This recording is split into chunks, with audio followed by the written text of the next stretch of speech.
อ้เอาเลือดทาเนาะมาลงบันไดนี่ทาเพื่อ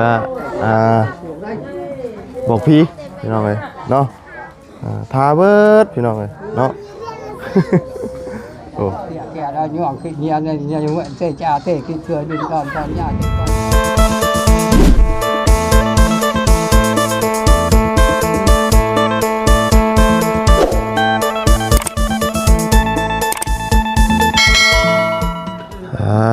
โตเอาตื่นเช้ามามื้อนี้กับพี่น้องกันเนาะเป็นจังไดเพิ่นยังนึ่งข้าวกรุบกล้วยยังทันแล้วนี่เนาะก้อนกลุ่มอยู่อ๋อเต็มกระสอบเลยเนาะหุ่นอยู่โต๊ะโหเตรียมไปถ่าอยู่มันคือยังน่ะบุญเพกาลองไปลองลูกเขาพิเศษบ่เห็นไหมเราให้บ่นะเป็นเราให้นะเดี๋ยวอิ่มท้องอิ่มใส่แหละอ๋อไปโอ้ทางนั้นกำลังสั่วปลาบ่น่ะบ่ได้ว่าแต่ปลาตัวแบะมีทุกอย่างหมูเฮ็ดเป็ดไก่มีแต่แบะติแบะบ่แบะกับปลานิ่นเด้อตุอ๋อมือใหม่พี่น้องเนาะเอาสบายดีเด้อเนาะสบายดีและสวัสดีพี่น้องกันเบิดสุขคนพี่น้องเนาะพอกันมื้อขึ้นเฮือนขึ้นซ่านเนาะมื้อนี้แต่ก็ยังสิบ่ได้ขึ้นง่ายดอกเนาะเพื่อเพิ่นเฮ็ดอยู่เฮ็ดกินเนาะประมาณเพิ่นน่ะ 9:00 ปลายเบิ่งแล้วนี่พี่น้องเนาะเพราะว่ากำลังนึ่งข้าวนึ่งน้ำคือกุ๊กกั่วกำลังเฮ็ดอยู่เฮ็ดกินอยู่พี่น้องสั่วปูสั่วปลาอยู่เนาะสั่วปลาอยู่พี่น้องเนาะไปจังไดก็ไปเบิ่งผสมกันเนาะข้าวนึ่งน้ำมันจะเข้าบรรยากาศได้เนาะนี่ว้าเข่านี่นะอ๋อหนึ่งลายดีเนาะเหมือนมาบดเป่าป่ะบดสอบหนึ่งเลยอ๋อเนาะสิกินบดอยู่ป่ะนี่พอดีกระเป๋าหนึ่งนี่เนาะในราคากันปลาที่เขาแป้งยาวอะไรโอ้ทั้งนั้นกันเดือดเป็ดน้อยโอ้ทางนี้อบยังทางนี้นะฮะหนึ่งข้าวว่านี่กันเปิดปึ้งด้วยฮะแบะโอ้ตบลูกแบะ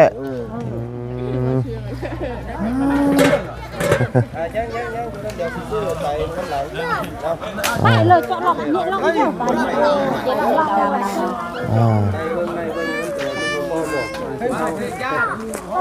คนกลุ่มอยู่เนาะเย็นแห้งดิเมื่อไรทางสร้างบ้านน้องพุทธตกลงโอเคแล้วว่าได้อยู่22 ล้านแล้วอ่ะ2 ล้านทำกับน้องทำเพื่อนน้องกันว่าไม้น้องชายได้2 ล้านกันวะเนาะโดยตกลงแล้วสำคัญได้เพื่อนขนาดสำคัญตัวมันนี่โดยตีคนคือว่าได้พี่น้องมันแพงอย่างกับมือนี่แพงเบิดนั่นแหละอย่างกันเนาะเราว่าสิลงมือมื้อนี้เลยลงมือเลยจวดดีๆพี่น้องเลยเอ้าใดๆก็ไปเบิ่งน้ำกันสักหน่อยเพิ่นแลขึ้นเฮือนซ่านแล้วสกอตเดี๋ยวทัวร์ทั้งนี้ก่อนตามไปเบิ่งอีกพี่น้องทางนั้นแต่ว่าเราไม้ก่อนนะแน่นเราไม้ก็ไม้ก่อนเพราะว่ายังตีนเสาเสาต่อหม้อเสาต่อน่ะบ่มีเพราะว่าขั้นตอนต่อไปต้องม่างนะแม่นม่างเลยม่างนี่เราว่าสิหาพี่หาน้องก็ได้เรายากแล้วม่างเดี๋ยวสิเข้าไปหาเพิ่นอีกรอบนึงโดยมีแต่ผู้ละบ่เบิ่งเลยเบิ่งโอ้มีพาขอนบ่น่ะโอ้เอาจังได๋ค่อยสิมาร่วมน้ำอีกออกไปอัปโหลดคลิปให้พี่น้องเพิ่นเบิ่งก่อนเป็นระยะเนาะโดยสบายดีโอเคพี่น้องปลาโอ้เบิ่งนี่ก่อนปลาต้มปลาบ่ต้มบ่คือก้อยนี่ลาบเอาลาบเนาะจะเบะกระตกน่ะตายหน้ากระตายงานนั่น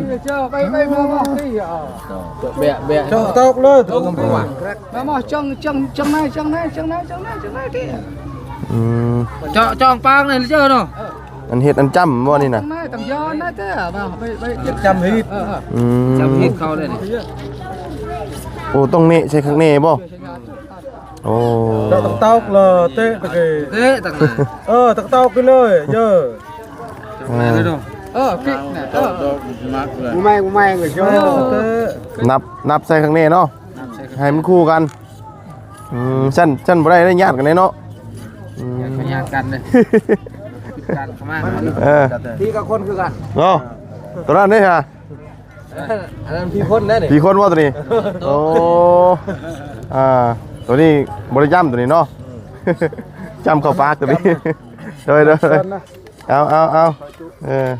ซอยจุแบะเนาะโอ้มาเลยสร้างเฮาเนาะนั่งมาผู้เดียวบ่เอ้าอีกผู้หนึงเนี่ย เฮ็ดเวียกอยู่ อ๋อ เล่งเวียกให้เพิ่นมันลายบ่อนโทษ มากันสิบ่ได้หึงเด้นี่เนาะ มีแต่ทำซูนแล้วก็สิกลับเด้อ ครับไปเฮ็ดเวียกต่อ แม่นแหละ ยังอยู่นะยังกำลังชั่วอยู่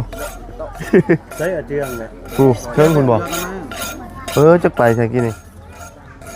ว่าไปใช่ก็กี่นี่ thì đây hầm mà mới đỡ đỡ nè แม่มันจุเพิ่นนี่ bớt nó này cái vô cha vào đây จุได้ แบ่ว่าได้ แม่น cái này tôi ăn đi đấy จุแบะ ต้นโคนนี่แสบ เบี้ยคือเบี้ยนี่ละเครื่องตะกี้เครื่องยะตะกี้กันไหนมาเอ้ย กินต้นโคนนี่ครับว่า แม่นนะต้องกินตอนนี้แหละ โจจ้านึงเครื่องก็ชอนน่ะชออยู่ติน่ะจ้าเป็นเครื่องกันไหน จุตับมันเนาะหวานรวมๆเลยเนาะ คักตับหวานเว้เนาะเจียวกับเจียวขมบ่นี่ ผมอันไหนลองบ้าง โอ้คักนี่เนาะ ลองบ้าง แต่แซ่บอยู่เลยนี่เจียวแล้วก็เบิ่งจุโอ้ กินกับสร้างพร้อม จุแต่เช้าคนเนาะเอา cho như này và cái bữa trẻ tập lạp để xẹp trẻ cho tập เดี๋ยวนี้ได้อยู่บ้านเฮานี่เฮ็ดไปน้ำกินไปน้ำบ้านเฮาเนาะทั้งกินทั้งเฮ็ดได้สิเป็นแบบนี้พี่น้องอยู่ไสคือกันซอยไปน้ำกินไปน้ำมันจังแซ่บเนาะ แล้วได้อิ่มเลย แม่นเพราะว่าคนเฮ็ดนี่ส่วนหลายสิอิ่มก่อนบ่อยากแล้วบัดนี้เนาะมัน เฮ็ดไปเรื่อย ที่เฮ็ดไปกินไปยังไงเนาะเบิ่งเลาะเบิ่งก่อนเนาะ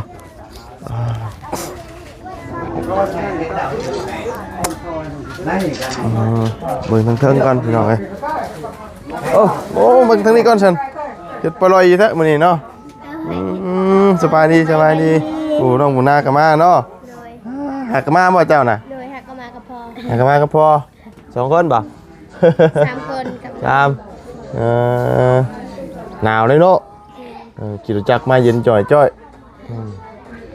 ตื่นเช้ามากกับเสียงเหียบปัญญังพี่น้องเอ้ยบาดทีนี่เนาะแขกคนก็ยังมาบ่ทันนั่นเนาะทันได้มาตั้งเฮ็ดอยู่เนี่ยอยู่ในกินยังทันได้แล้วเนาะเนี่ยอยู่ในกินแล้วพุ่นนะพี่น้องเอ้ยโอ้เป็นวัดพี่น้องเอ้ยเนาะเอาโอ้หนึ่งเข้าพอดีก็เป่าหนึ่งคนว่ะเนาะเป่าหนึ่งเลยสิกินเบิดจิบ่นี่บ่ฮะ สิเบิดจิบ่นี่โอ้จนชื่อถุงยางไม่ใช่อีกเนาะโดยสบายดี หนึ่งเป่าหนึ่งเลยเนาะหาคนลายดีจักอันนี้เบ้ ยันเขาขึ้นมัน บ่ ขึ้นมัน เบ้ตัวหนึ่งสิพอกินอยู่บ่นี่ พออยู่ป่า นี่ ฮาโล ปลาน้ำปลานี่ลาบเนาะลาบปลาพร้อมโอ้เป็นจับเข่าในนี่เนาะให้อยู่ซอยกันเนาะเลยสบายดีเข่าไม่ฮ้อนๆพี่น้องกันเนาะซอยกันในนี่ได้บ้านเฮาเนาะ มีงานมีหยังมีเป็นช่วยกันพี่น้องเลยเนาะช่วยกันยังแล้วไว้ยังไงโอ้มีพักผ่อนข้างในเนาะโอ้ยิบไผยิบน่ะ เอาเลยจ้ะเลยน้อง มีพักผ่อนฝ่ายผู้กองผู้แคนเนาะโดยอันนั้นเป็นนั่งถ่ายได้เนาะอยู่เทิงอยู่เนาะทั้งกระเทาเนาะเดี๋ยวขึ้นเบิ่งผ้าคอนจันจะไปย่างขึ้นเบิ่งกันนี่ไงช่วยจุน้ำเพิ่นนะบ่เพิ่นนี่ยังอยู่บ่ เคยจุดน้ เอ้ยเนาะเบิ่งก่อนเด้อโอ้เราเลยปลาเลย อันนี้ยังจุหนังมันบ่นี่นะโอ้คำคูณเนาะคำคูณจุดเงินใหม่ โอ้300,000เนาะคำคูณก่อนเลยเนาะจะพาอะไรกินข้าวกินน้ำกันได้ช่างเลยเนาะ มันลายบ่อนจุ่มเอาเอง มันหลายบอลข้าวไปเนาะ เลยมาเราเคยเห็นดีอ่ะ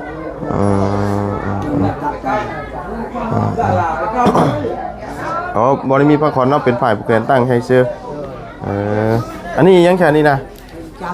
จำนะบ่นี่โอ้ไม่จิบทูให้เพิ่นอีกเนาะอีนี่กินว่ะ มีไก่พร้อมเนาะโดยข้างในที่ก็มีบ่ ยังเขาจำผิด โอ้จำอยู่โอ้ให้มาเบิ่งดูเพิ่นจำพอจะบ่นี่นะ นั่นอายคือพ่อ ฮะ พ่อ ได้ถูกจะจนทำไมชาชาวบ้านเอ้ยไหนถึงได้ยอดจะใช้อ้ายรัดล่วงนาเยอะเทียนหายทุกไปติดเถื่อนเกศยินจะไปแต่งตัวนู่นช่วยกินอะไรไปแต่งเรื่องคือคนบ้านที่เขาจะได้เนี่ยเรื่องคือใครเปียกใครก็ได้ล่วงได้ก็ได้ชอบขึ้นมาได้ งั้นนี่ได้อยู่บ้านเนาะฮีดเป็นลักเนาะจำบอกพีเป็นลักนะพี่น้องเอ้ยนี่ทำมาบอกกับคนที่อยู่เฮือนอยู่ซ่านี่เจ็บป่วยเนาะเพิ่นนับถือกันอันนี้พี่น้องเนาะแต่ว่าทั้งบ้านมาบุญนี่ส่วนหลายเวลานั่นน่ะผีให้ผีหน้าสินะเฮ็ดเจ็บป่วยแต่ว่าเฮาบ่ได้จำบอกหรอกสาบานนี่นะมีแต่ว่าถ้าเจ็บถ้าป่วยพุ่นน่ะจังมีการเฮ็ดจำผีคือกันนั่นก็ได้ผีให้ผีหน้าผีนั่นผีนี่แหละพี่น้องตามความเชื่อเนาะฮีดคองไผของมันพี่น้อง ทุกคนรอแต่ดาวเจอเคยเจอพ่วงพอตลาดเจอได้พอตลาดเจอรูก็จะได้ก่อนจะเนี่ยกินเกินแล้วกินปัญญาเนี่ยเราไปด้วยนักพูดกินจนบ้านเนี่ย เพื่อสิจบเนาะ เฮานี่บ่ฮู้ เฮานี่บ่จักได้เนาะโอ้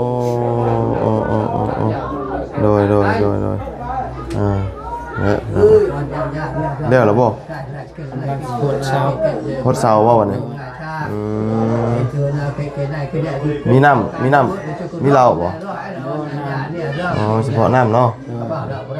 หยาดน้ำลงไปเอากินเนาะหยาดบอกเพิ่นเนาะแล้วอิ่มบาดนี้เนาะอยู่จะอยู่ดีมีแห้งนะบาดนี้ไปซะเนาะนอกๆพุ่นละบาดนี้16 โล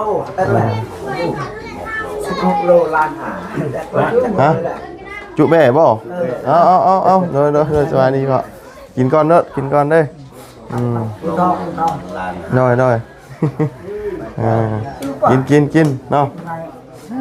วัดกัดในร้านนึง ป้าจังมีหยังเฮ็ดกันลองเฮ็ดกันเด้อเบิ่งแหละทางช้างเพิ่นเด้อกินข้าวหนังมันเนาะกินก้อนทางนี้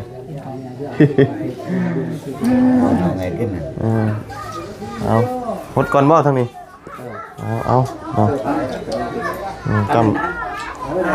จำก่อนพี่น้องเอ้ย เป็นสิฮดแต่ละเสาบ่ฮดทุกเสาเลยอืม เราเอาออก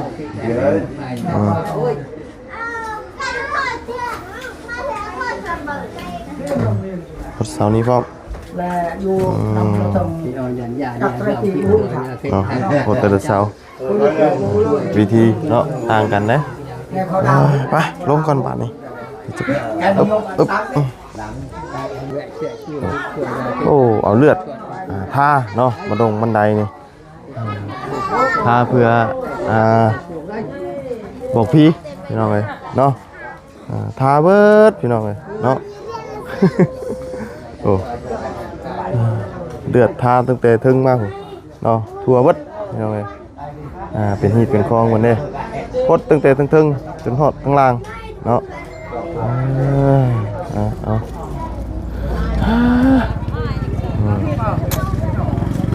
หนาวเนาะแล้วหนึ่งเข่าทางนี้เนาะโตปาดดิพอดีเอาหนึ่งพอดีหนึ่งเบิดเลยเนาะกินแบบจุกไปเลยเนาะทางเบิ่งมามีผู้มาบ่มาเนาะทางนั้นอบพี่น้องเอ้ยอบแบะเนาะ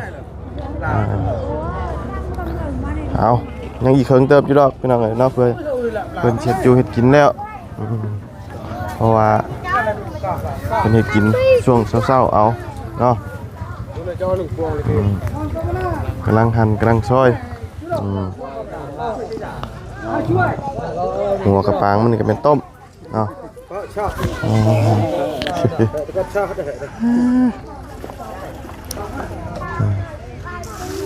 ทั้งเทิงมึงจำพี่จำคลองแล้วเ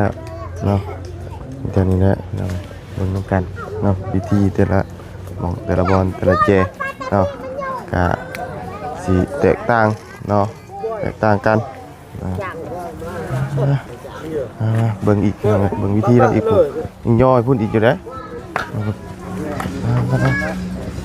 เบิ่งพี่อีกเนาะยังบอกยังจำบอกอีกอยู่บ่นี่ยังจำอีกอยู่เนาะโอ้จำพี่ต่อ ดินดอนดินลูกเอ้ย ฮะ ว่าขอดินดอนนำเขา เขาขอดินนอนน้ำเพิ่น นำเพิ่น ม สำนักรักเมืองเขา เลย นี่เด้อcái này nhà đình nhà chăm lạc mương thì là cái này con cháu của ao để trái tâm cái nhiều pôn chơi cuồng kẹt về cái nhà khi cho on bạc nào on ban on chuồn thì từ đây nó vừa lăn luôn đây tuổi con cháu thì thường là cái nhà tay đầu tay đuôi nhà thế cái nhàขอดินเนาะ thì thường là cho cái này tôi luôn chuột cho đây cho cỏ hạt ruộng cho cả nhà cho ngọc cứ sao cho ra cứ hết cái tàu ông ban tiệc kẻ đó nhọn cái nhà này nhà như vậy sẽ trả thể cái thừa đi còn toàn nhà cái con cháu luôn địa bệnh để chơi mà ai thì chơi tôi cái thừa là cái chơi tôi ở cổng trường chùa ngồi trường truyền cái chạy đến đòn con nhà nhà chăm nạc mương thì đến đòn con nhà cái thừa là cái chăm cái ba mới đã tạo cái chăm ai là chuối cái lặt luông là chuối nó dọ เลย cái này là nó dọ thế cái ở ban nó sói nào à? nó dàn dàn này rồi mi thọ nó tay cái cài กินน้ำ เอาเนี่ยจอยว่าaiเอาเนี่ยจอยตู้ที่ กินแล้วก็ไปนอนเนาะให้อยู่ดีมีแห้งมานี่ เจาะด้วยเบอร์ มันชวนเนาะ ลวดไปnàoเอาเนี่ยtao con nào mai nó cái thừa cái tao lịch tao bơ cái cho tầm vệ sẽ chui đây on bàn on chuồn ruộng rải đây chúng dàn nhàเนี่ยทำดื้อ bơm cà phê ơi phải bơm cà phê เนี่ยเรียบร้อยเนาะมานี่เนาะ đây rồi on về cái on nhà cả đình đòn thon nhà chăm lạc lạc mưa เอา cái nhà cái tầm cái tay này cái thừa nó cái trời nó Thì vâng. con cháu đỏ hẻ nó nhiễm nó gì thôi mà bệ nhà chú tê nhà chung cái bệ này cái chớ cái tay này cái tay lặt cái tay luôn nào đây gì nhà chơi bệ thế nào trời mà ai thế nào nhà chơi tôi đây cái giờ thừa nó cái on nhà nhà này râm cái này cả cái con kiểu chuột ngon chứ mà chỉ cả chạm lại on nhà đấy nhà đình ว้าวเอาอันนี้เนาะ แล้ว แล้วกินแล้วพี่น้องกินทั้งลาบทั้งก้อยทั้งเลือดเนาะกินเลือดดิบๆเลยนี่นะ